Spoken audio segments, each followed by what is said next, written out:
Hello and good afternoon. This is Mardo Sagom from Radio Free Europe, Radio Liberty. I'm the regional director for Iran and Iraq and the moderator of this discussion today. We are less than 24 hours away from balloting in Afghanistan in the presidential elections. And my colleagues, Akbar Ayazi, regional director for AFPAC, Fruit Bejan, RFE Essential News correspondent who is on a special mission to Kabul, and he's with us from our bureau in Kabul, and Dawood Khatarak, who is chief editor of Radio Mashal, which broadcasts in Pashtun language to the tribal regions of Pakistan. Welcome, Akbar, Fruit, and Dawood. Thank you. Thank you. First, I think it's appropriate to go to Fruit in Kabul. What time is it there in Kabul now, Fruit? It's about 6 o'clock in the evening. Okay, and you have been there now for more than a week. Yes, you have been actively reporting. And can you please tell us what is the atmosphere in Kabul, and what has been kind of special about the election campaign in the past few days? Well, first of all, let me start by saying that the feeling here in Kabul is that the election is on a knife edge. Several polls have come out in the last few days claiming that Ashraf Ghani is closing the gap and sometimes even leading Abdullah, but to me it seems that they're neck and neck. What Afghans and Kabulis in particular have had a problem with in the last week in particular has been the negative campaigning and the ugly mudslinging between the two candidates and their supporters.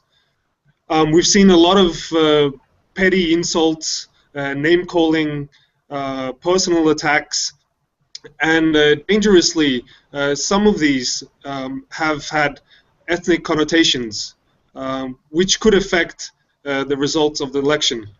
Fruit, in the Western media, there were reports that the campaigning in the second round has been pretty much low-key and subdued, and there were no clear explanations why. So are you saying that in the last few days campaigning became lively, actually? Well, campaign has been lively for the past week, I would say. And that's, the candidates have continued their policy of going around Afghanistan, holding election rallies, conducting a lot of gatherings around the country.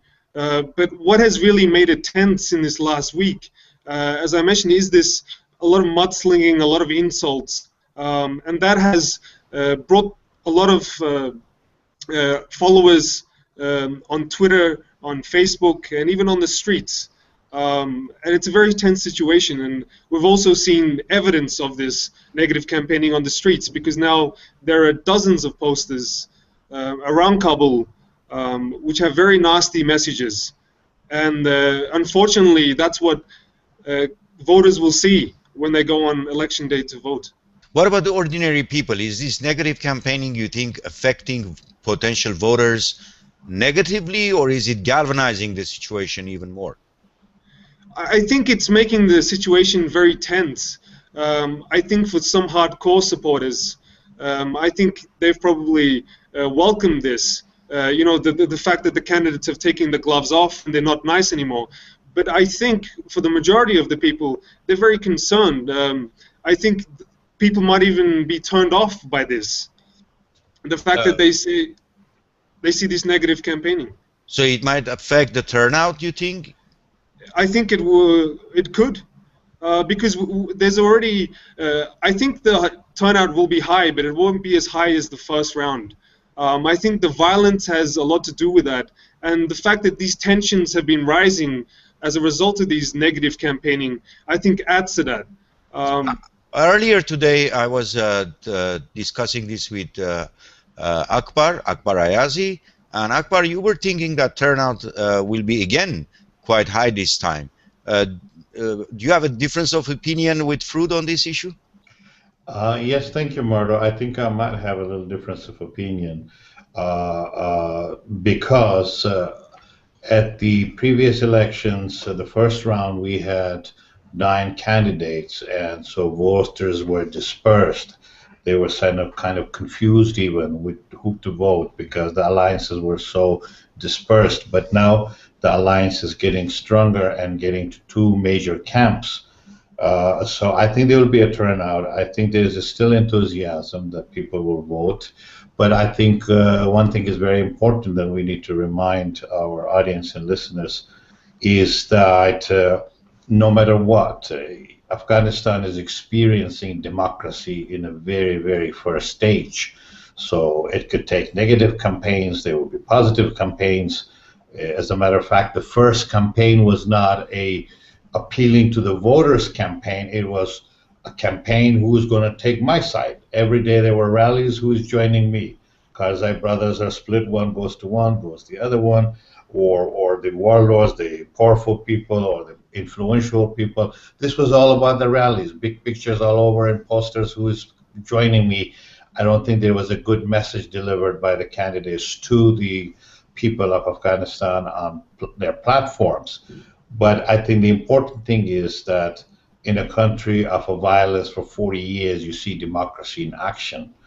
People very much peacefully and with tolerance accepted the results of the first round and gave the opportunity to these 2 gentlemen to battle for the vote of the people. So I think this fact that people are willing to vote, willing to participate in the democratic process in that country, I think is quite important. Yes, you are quite right. In that respect, this is a very unique experience.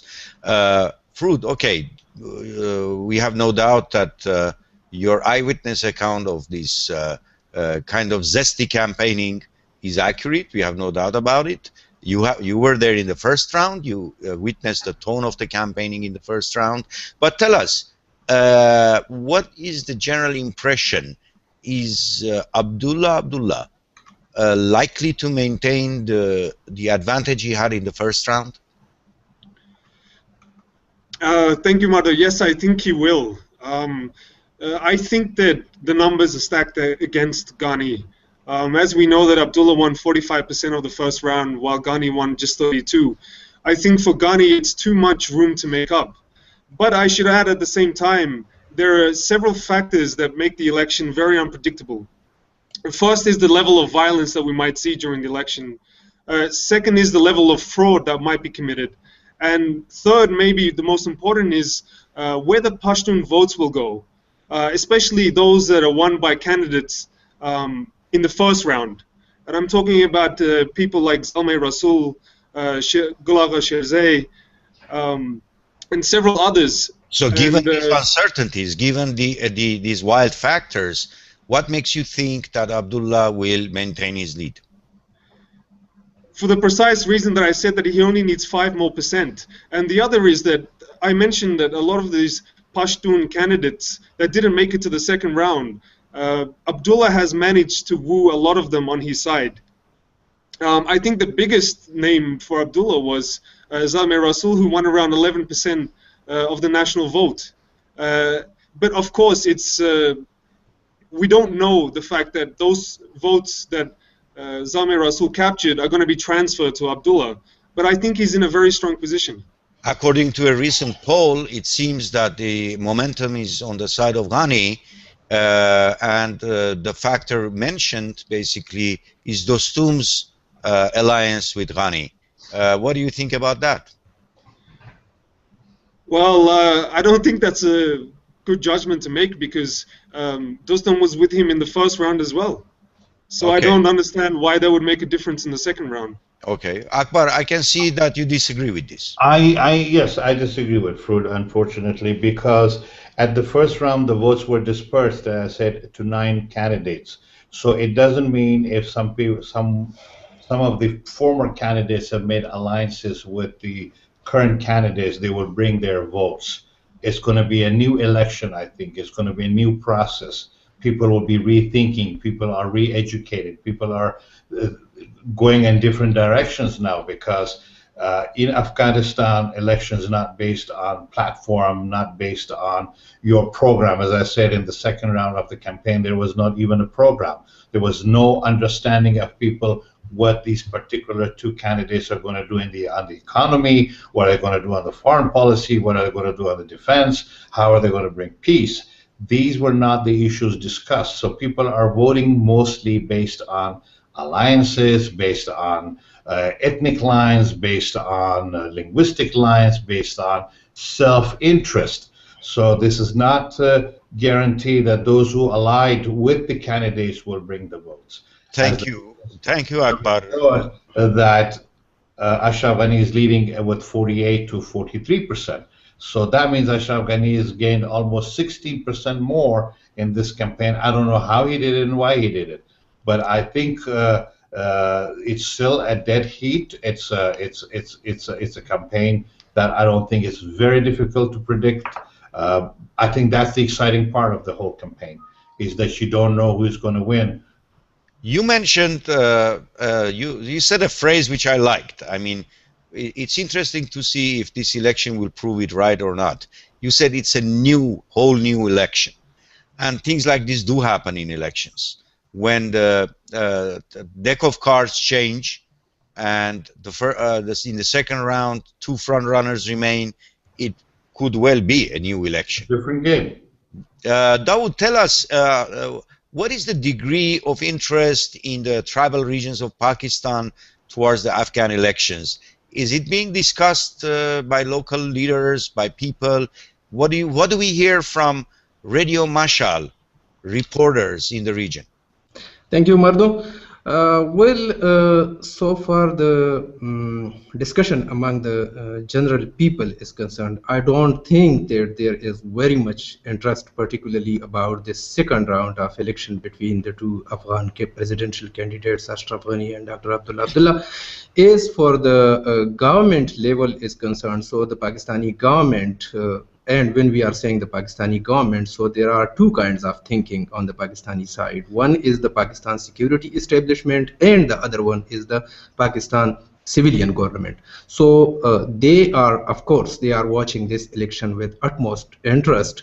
This morning and a day before, I was searching for some news related to Afghanistan election, I mean this second round of presidential polls. But I did not see very much news or comments or editorial op-ed in the Pakistani English newspaper, who usually cover the international issues in a broader perspective. So I did not see much information, much commentary or analysis about this second round of polls. But I would repeat it again that so far the Pakistani government and the Pakistani security establishment is concerned. So of course they are watching this neck and neck contest between the two presidential candidates with great interest. Well, let me take the discussion towards a slightly different direction.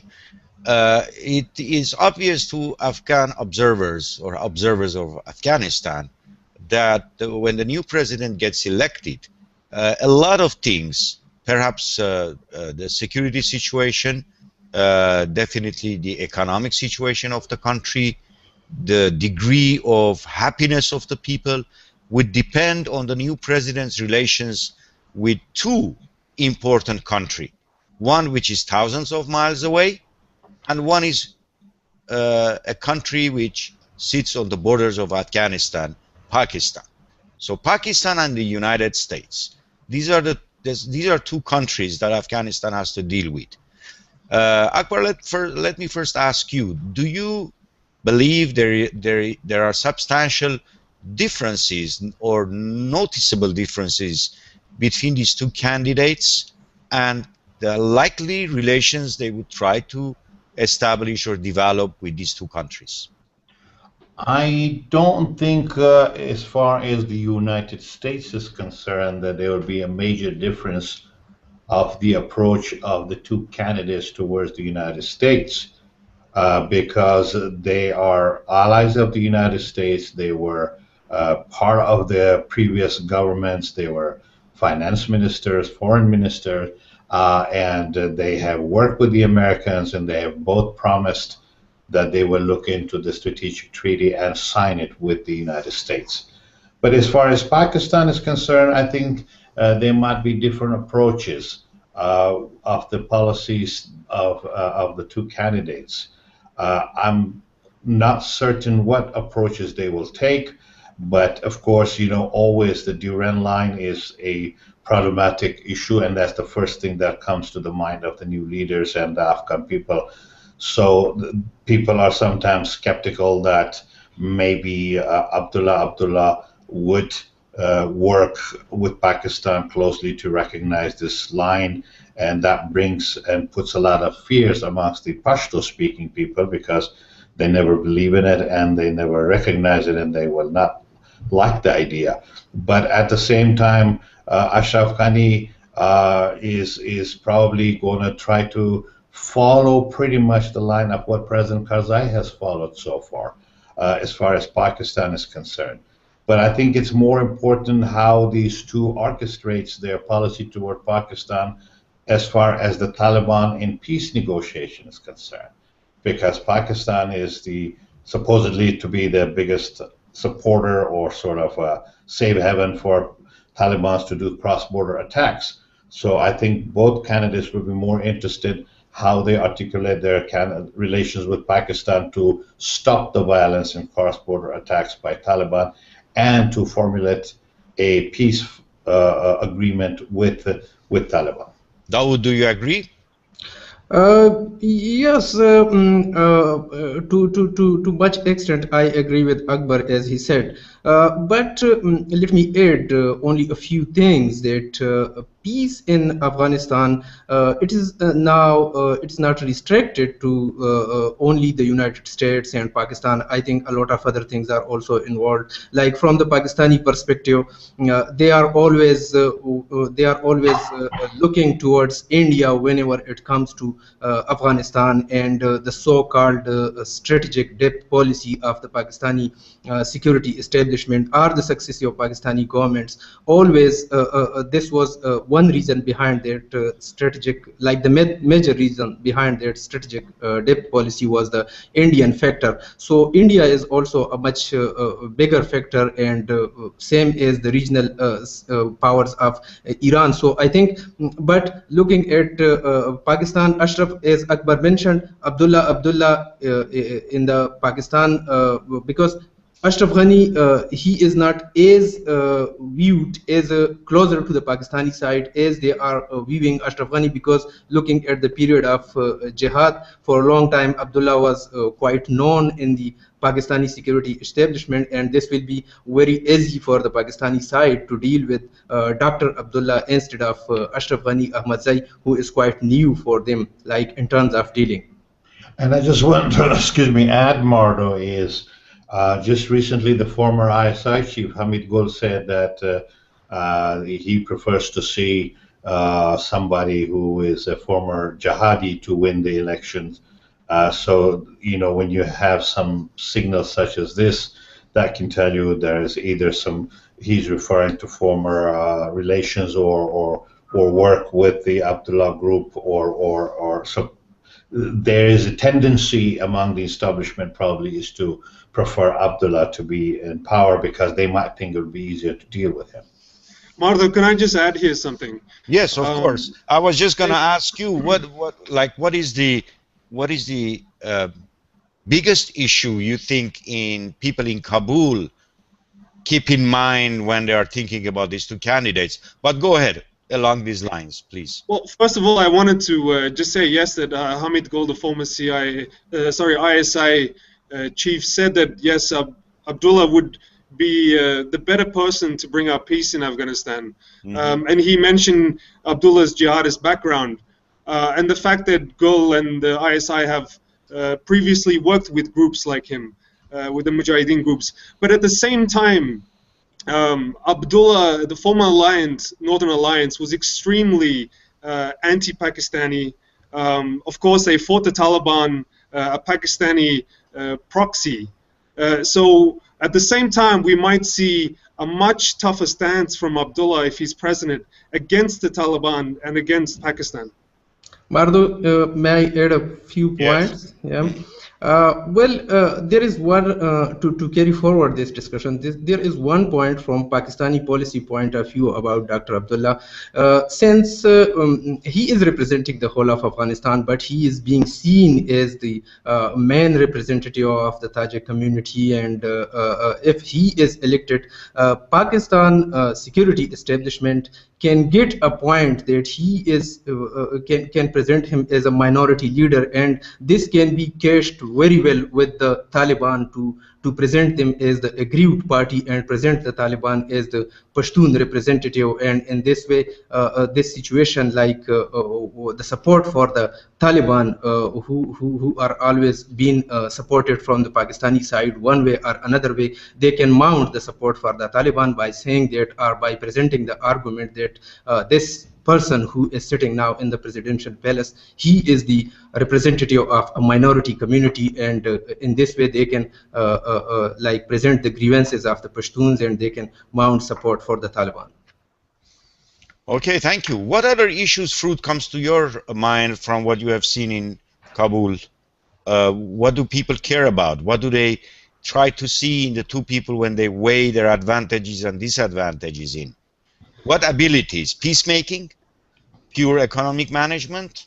Fairness? I think the economy has a... I think that's where Ashraf Ghani's main support comes from, I think. I think it's because he was an economist.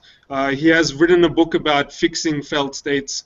I think that is very encouraging for Afghans. It pulls them towards Ashraf Ghani because he has built his whole platform around creating jobs, you know, exploiting Afghanistan's natural resources, its mineral wealth, its water wealth. That appeals a lot to Afghans. But at the same time, the narratives of these two are very different. One is obviously a Western-educated technocrat. The other is more of a traditional Afghan leader who has stayed in Afghanistan for most of his life. And both of them on the surface, you know, they might seem different, but my own opinion is that although they present themselves as candidates of change, I personally don't think there will be any change or much change if either of the candidates is actually elected. That's especially because behind these candidates, presidential candidates, there's the old guard. There's the same warlords, former warlords, the same strongmen, the same militia leaders, ethnic leaders, tribal leaders that have been in power in Afghanistan for the last 20 years. So I think what we're going to see in Afghanistan is the status quo. Akbar, one interesting question is, we all noticed that President Karzai has tried even taking certain political risks to adopt a kind of a very independent posture in the last few months by not signing the agreement with the US and so on and so forth. Now, which one of these candidates you think has a better social, political position or personality or politics for national reconciliation? Which one of those would succeed more easily in national reconciliation? Well, it's quite hard to pinpoint this, Amardo, because here's the problem. Ashraf Ghani comes from outside. He comes from the United States. Even though he was involved, he was in touch, and he has been in the Afghan politics for the past 13 years. But throughout the jihad, he was out, and he sort of has this clearance of not being involved in the destruction of Kabul, and the civil war, and in all that evil that happened in the country during Taliban and before Taliban. Abdullah, on the other hand, was, as Fruit said, has always been in the country. He's accused of being part of the civil war and the part of the destruction of Kabul. And he was part of the alliance who fought Taliban. Now, I just don't understand and can't see how Taliban will reconcile with an enemy who fought against them to take power, and also the enemy that took them off the power with the help of the United States. So this looks to me very difficult. But at the same time, Ashraf Ghani has this problem of not having enough sufficient tribal, religious, and base in Afghanistan. And as I can see it from the campaign, and as I see it on the social media and everywhere, Ashraf Ghani has a base in the intellectuals, in the educated class. He's more appealing on his education, on his economic platform, on what he wants to do. But it's very difficult to predict who is going to be able to bring peace and reconcile the country in a better and quicker way. I think the quicker point is quite important, because the Afghan people are really tired of the violence, and they hope that this election will be this milestone for bringing peace, bringing changes into the country. Of course, it's very unpredictable for me. One of the building blocks of any diplomacy leading towards national reconciliation would be which candidate would make a stronger leader, stronger president, because your adversary would not make concessions so easily if you are perceived as just a technocrat. Is Ghani just sort of a technocrat, while maybe Abdullah can twist enough wrists to bring the Taliban into negotiations? Are you asking me? You are welcome to answer first. Yeah, Ashraf Ghani is a technocrat, but at the same time, Ashraf Ghani is sort of presenting the sort of per se, mostly the Pashtun group of the society, and I think that's where his base of the vote is going to be. And Taliban are considered to be the Pashtuns, so there's this understanding and hope that Ashraf Ghani might be able to use his Pashtun card and better to reconcile with the Taliban. My problem with Abdullah would be because they are former enemies, and the Afghan culture and system to make two former enemies friends and reconcile, it takes long time. It takes a lot of efforts, a lot of jirgas, and I don't know how that could be arranged. And as I said earlier, for me it's difficult to predict who will really, but when you weigh all these options and see how things look, sort of I feel like there's a better chance with Ghani than Abdullah. Fruit? But what I can say, Mardo, here is that I disagree. I think that the Taliban and the former Northern Alliance, and it's a lot of these leaders of the former Northern Alliance that are in power in Afghanistan right now.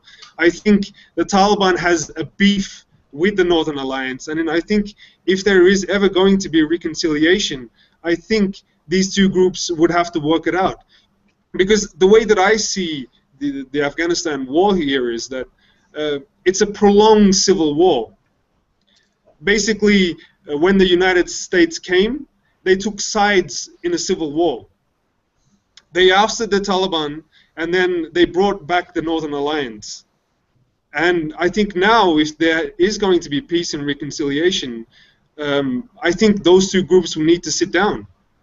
Because I think someone like Ashraf Ghani, who is seen by some Afghans as a Westerner, to come here and be the person who brings peace, I don't think that's going to happen. All right. Akbar, if I'm not mistaken, before this discussion started, we asked you to be kind enough to relate to us any questions from our friends out there who are viewing the discussion. Are there any questions? Have you seen quite anything? honestly, I don't have a question, but we have received an email and it is from a supporter of Dr. Abdullah. It is not related to our discussion at all. It's in Dari language, it's one line, and I would literally just translate this one line. It says, the way of Khurasanian, it's like the greater Afghanistan historic old, is with Abdullah, not the way of the Pashtun or tribal way of Talibans and Pashtuns. So it's a partisan commentary. It's a very partisan, ethnic line-based sort of a comment.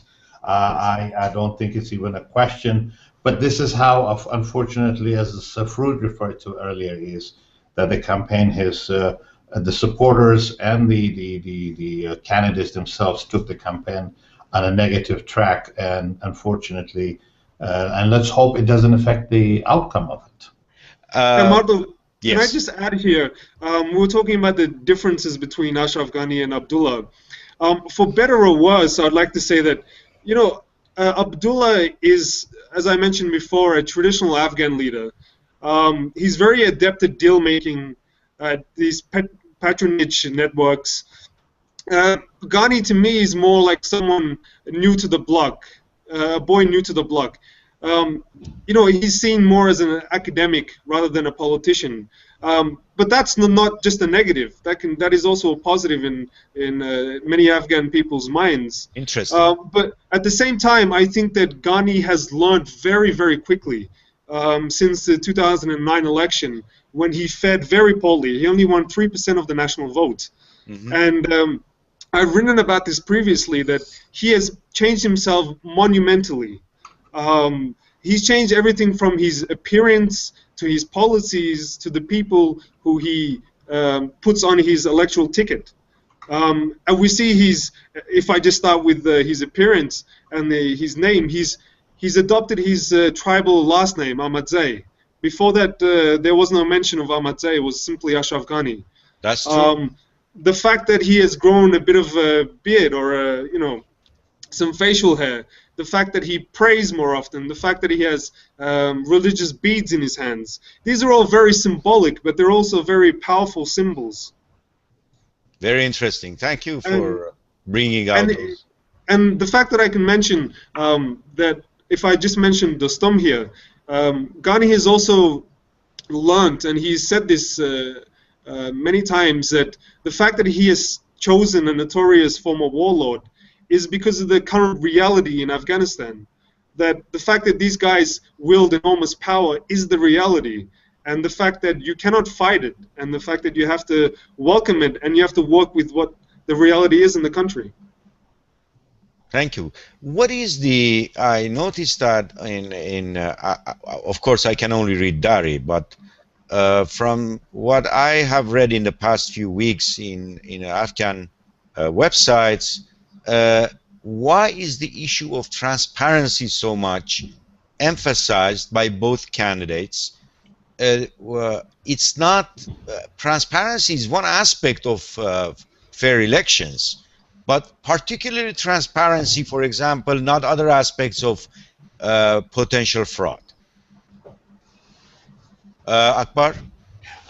When, you know, we have the experience of 2009 elections, there were so many accusations and frauds on all parts of the candidates, and there were also accusations, I think 1,300 cases of fraud accusations were investigated by the Independent Election Commission. So, and as I said in the very beginning in my statement, this is a country that is known to be the most corrupted country in the world, the biggest producer of heroin in the world, warlords, and also violence of 40 years. So to expect a clear mud sort of election with no transparency and everything would be nice and clear, that's going to be wrong to expect. So based on the experience, this is what every candidate is afraid is one might commit fraud against the other, and also they're afraid that the government and its elements and people will get involved, and that's why President Karzai went yesterday on air and a televised statement, asked on all the government officials and the military to stay away from the elections and not to get involved and not to take side. So I think they are making efforts, but considering the culture, the history, the recent history, and also the very basic starting experience of democracy, this is expected. So they all are afraid of the fraud, but at the same time, this is something you cannot prevent, you will not prevent at this time and moment, and so they all cry for transparency. Yeah. Fruit is the fact that they're emphasizing, there is no doubt that it's very difficult to have a modern, completely open, completely fraud-free election in a country that is just starting its path towards that kind of democracy. But do you think that when they emphasize transparency, is it something related to the technical way they count the votes? Is it like we don't want votes to be counted in secret and then shipped to provincial centers and tallied, and we want to see every stage of this vote counting process, like once the elections are over and the votes are being counted? Is it that? I think, Madhav, you're right. To an extent, it is. But I think there's also a kind of amusing side to this, because I also think it's a bit of a game that the candidates are playing between each other. Because both are trying to take the higher ground by saying that, you know, if there is fraud, that I will suffer more than him. Because ironically, both have said the biggest obstacle for them to win the election is fraud. And it's ironic because both of their camps have committed fraud in the first round of the election. Interesting. Gentlemen, any other thoughts you would like to add? Any other issues that we have? I think, Mardo, our discussion today focused more on the candidates themselves. I think we also got involved in the campaign indirectly. I think we should address the issues of the need of the Afghan people, what the Afghan people are expecting, what do they want. And every Afghan who is going to put that finger in the ink bottle is expecting a different direction for the country. And particularly this expectation is high from the candidates, is that because the United States and the international forces are going to leave, Afghans are pretty much going to be on their own. There's a nervousness among the Afghan. There's this feeling of fear and uncertainty for the future, that what's going to happen with the new system, with the new regime. And look at the Baghdad and the Iraqi experience that is taking place. Is the United States left, and they claim to have trained the Iraqi military, and have claimed that supported and provided arms to the Iraqi military. And look, in the past 48 to 72 hours, things went in a very, very unexpected, unpredictable directions. That experience is now Afghans are watching on TV. They're looking, they're hearing it. And the similar, if not exactly the same experience, similar experiences are going to take place or are taking place in Afghanistan. And I think it's for the Afghans to make a really, really smart choice to make sure that they select or elect, I'm sorry, not to say select, they elect the right person that hopefully will not bring the experiences of Iraq, because that's the country that was invaded by the United States and that was abandoned by the United States in a way. Of course, the troops left and the army was left on its own. I hope this doesn't happen and gets repeated in Afghanistan. But of course, in the back of the mind of every Afghan, this feeling of uncertainty and fear, which candidate is going to bring peace, stability, security, economics, and good economics, and sort of take the direction and provide leadership, not to provide sort of a government that would be a continuation of the current system and the current the way that the government and the nation is functioning. I think they all want to change. They all want to be part of the world community and a civilized and peaceful nation. But of course, as we can see, things are not at the moment the way they want, and I think we hope that things will change. And Madhu, can I just please add something here? I would also like to say that I think it's not only the responsibility of Afghans of who they vote, but I also think it's the responsibility of the United States, and that it should withdraw very responsibly. We saw, as Akbar mentioned with the example of Iraq, the hasty withdrawal, coincided with escalating violence. I think what the Americans must do in Afghanistan, I think they must, first of all, with the security situation, they need to keep a certain level of troops, or at least military or deep military cooperation with the Afghan side, way past 2014, but also past 2016, when all American troops will leave. At the same time, the U.S. has a responsibility when it comes to Afghanistan's economy, because Afghanistan's economy is so heavily dependent on aid, on foreign aid, and most of that comes from the U.S., that even now we're seeing the Afghan economy collapse, basically. It has completely stopped. There has been no economic activity for the last 2-3 months. And people, when you see them on the streets, all they talk about is the economy. And the fact that the US military was such a huge employer of Afghans. They said, they were talking about, I forgot the exact figure, but how many million Afghans were living something like 10 kilometers away from foreign military bases, because these military bases were fueling their economy, their local economy. And now that they've left, there's no place to go, because Afghanistan's economy is just aid dependent. There's nothing else really driving it. Yeah, it's a serious question. Yes, I agree. Dawood, just to go back for 1 second to the tribal areas of Pakistan, basically, given the recent events that took place in Pakistan and the ongoing insurgency, ongoing degree of lawlessness and terrorist activities, definitely the ordinary person in the tribal region knows that the future of Afghanistan would have a direct impact on their lives. Maybe the media doesn't talk about Afghan elections that much, but the people might have this instinct and know that it is very important. To what extent you think the outcome of elections and politics in Afghanistan in the next 3 years would have a direct impact on the tribal regions, and to what extent the terrorist networks in the tribal regions would continue their activity regardless of what happens in Afghanistan?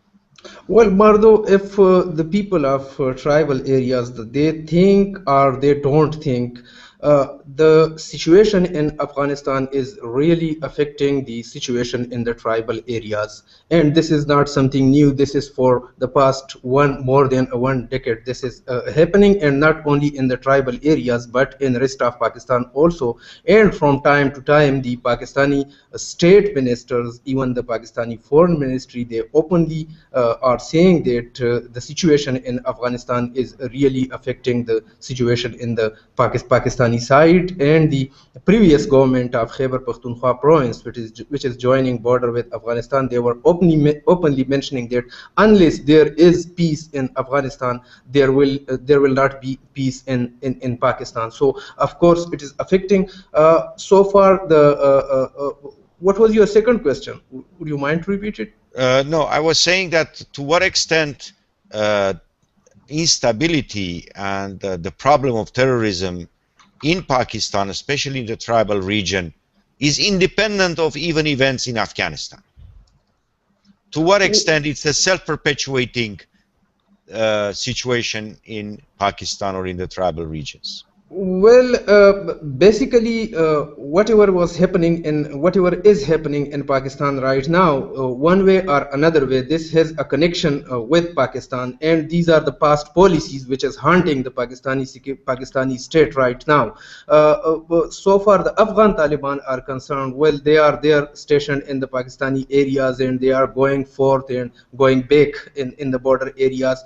But now, the TTP, the Tehreek-e-Taliban Pakistan, this is originating from the Pakistani tribal areas, and it is almost indigenous. So we cannot say that if the Afghan Taliban tomorrow agreed and there is a sort of settlement with the new Afghan government, so the Pakistani Taliban will also lay down their arms, because they have a totally not a totally different agenda, but different than the Afghan Taliban. So they are mostly focused on the Pakistani side. They have never been involved on the Afghan side so actively as much as they are involved on the Pakistani side. So they will be there, and in case the Afghan Taliban are getting some sort of place for themselves in the next Afghan government, this can also encourage the Pakistani Taliban, and they can force their way into the Pakistan. They can force their will on the Pakistani government. They will be encouraged.